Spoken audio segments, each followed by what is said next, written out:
Trump wants to pay off U.S. national debt with Bitcoin? Donald Trump, then a candidate for U.S. president, assured the world that he would be able to pay off the U.S. national debt by paying it off in Bitcoin. Some took this statement as a regular PR stunt in the election campaign, while others considered it a joke. Perhaps in vain. Bitcoin, history and system. The Bitcoin quote depends solely on the balance of supply and demand. It is not regulated or restrained by anyone.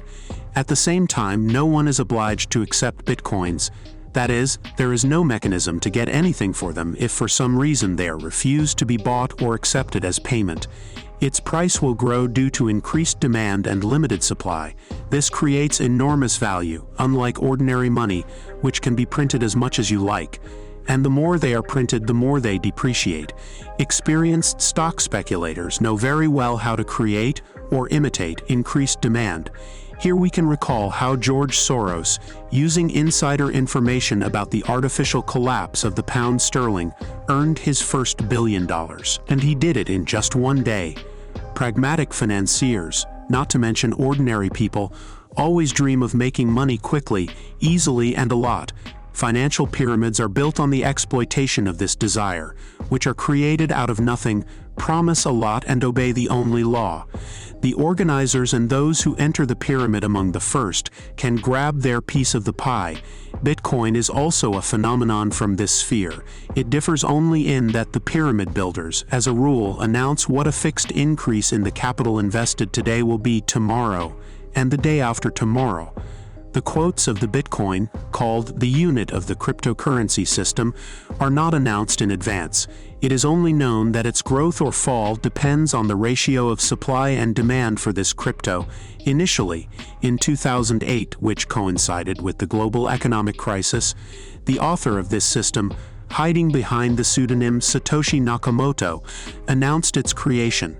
And after a while, participants in an exciting game for money began to intensively mine bitcoins. How did this happen and is happening now? According to the experts, the miners' computers solve a complex cryptographic problem, which consists of selecting, actually guessing by enumeration, a combination of numbers and letters that will be included in a new block of the blockchain. Without mining, new transactions in the network which are recorded in the same blocks will not be added, which means that the entire mechanism will stop working. The computer that finds the correct solution first receives a bonus in the amount of a certain number of crypto coins. The participants of the system will be able to mine 21 million bitcoins through joint efforts. The founder decided that the emission will not be expanded. At the start of the mining process, these 21 million bitcoins cost exactly $0.00. As miners produced bitcoins, more and more new participants began to get involved in the game. A cryptocurrency exchange appeared, and rates began to fluctuate. Surely, there were people who paid attention to the fact that the coin invented by Sakamoto was not backed by anything. But can this surprise anyone? The dollar has also existed since the mid-1970s after it was untied from gold. Although it is not backed by anything except the obligation to make payments for transactions in this currency. And no problem, it is listed on the exchanges. As conventional units were mined and interest in the system grew, money flowed into it, and the cryptocurrency began to be listed on the exchanges. The cryptocurrency went from the cost of $0 for 1 unit of nothing to $1 in almost 3 years, reaching this level in March 2011.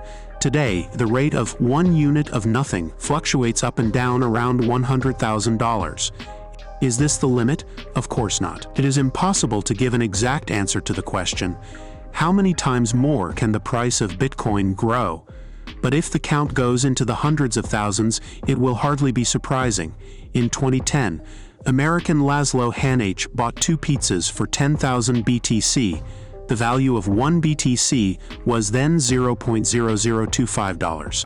If Hanich had simply saved this electronic money for 10 years, his Bitcoin account would have been worth up to $450 million in 2021. What influences the price of Bitcoin?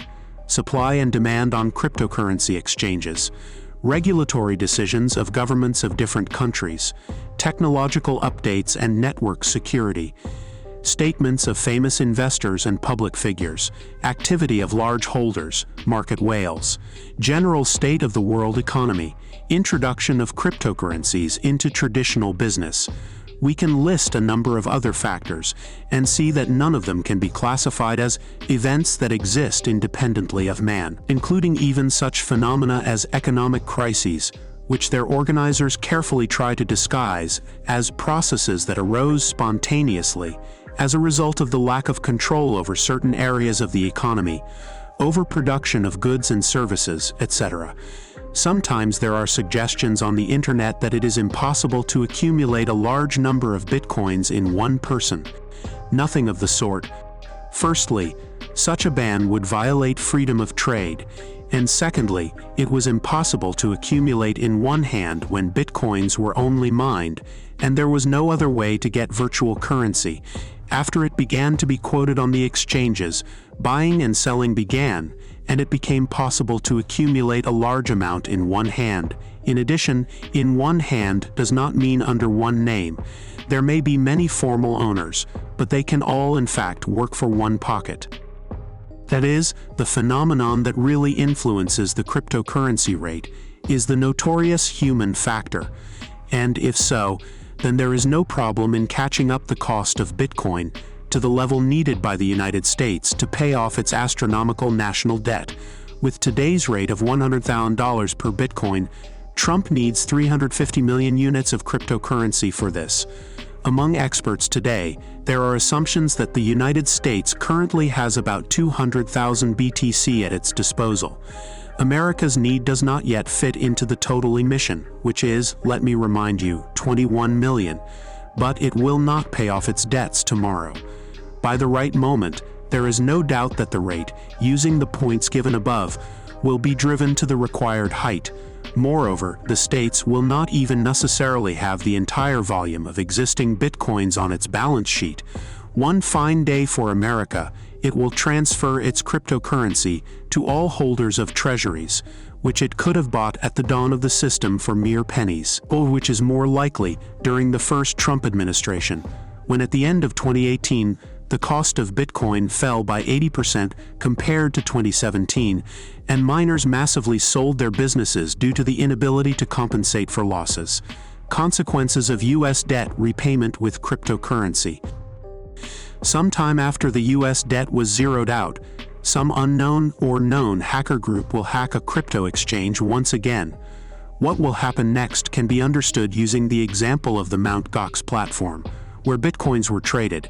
In February 2014, it was hacked not for the first time, but now it was the last time. Hackers stole 744,408 units of cryptocurrency. The exchange went bankrupt, the price of Bitcoin fell by 36%, and the stolen virtual money was not returned to the owners. Of course, there will be many who want to say that all this is a conspiracy theory, but COVID-19 was also called a natural phenomenon in 2019, and just look at it.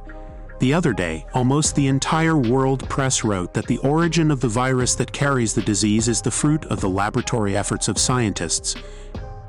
Trump's warning has sounded, but the holders of the Bitcoin will cling to it until it stops. It fluctuates up and down, and every time it goes down, the owners of this crypto coin's greed prevails over fear. You just have to wait for a good outcome, and what was lost will return, and then fall again. This time irrevocably.